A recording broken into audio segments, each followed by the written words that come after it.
VC Velala ગામની અંદર જે વીસી નું આઈડી છે, આઈડી વાળો માણસ મોરબીમાં રહે છે વર્ષોથી, અહીંયા એના નામે અધર કોઈ વ્યક્તિ આઈડી વાપરે, તલાટીની રહેમ નજર નીચે વાપરે, ગામના ગરીબ લોકો પ્રધાનમંત્રી આવાસ માટે ફોર્મ ભરે, એ ફોર્મ ભરવા જાય તો એ જેટલા ભાજપ સાથે મળેલા હોય એના ફોર્મની એન્ટ્રી કરવાની, ભાજપ સાથે નથી મળેલા એના ફોર્મની એન્ટ્રી નહીં કરવાની.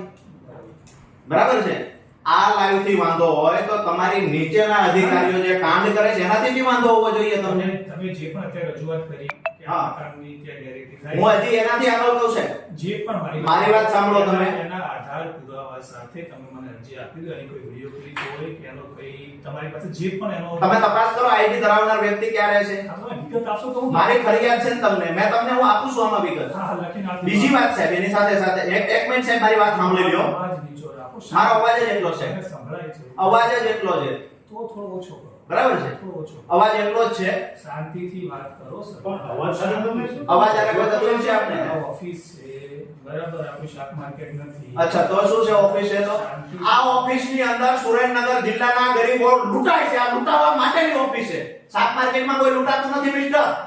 આ ઓફિસમાં લૂંટાય છે લોકો. આ તમારી કોઈ એવી વાત તમે કરો શાક માર્કેટમાં જે અમે જાહેર જીવનમાં છીએ. તમે તો 3 દી રોકાઈને જતા રહેવાના છો. અમે અહીંયા લોકો માટે લડીએ છીએ વગર પગારે. તમે પગાર લ્યો છો મિસ્ટર.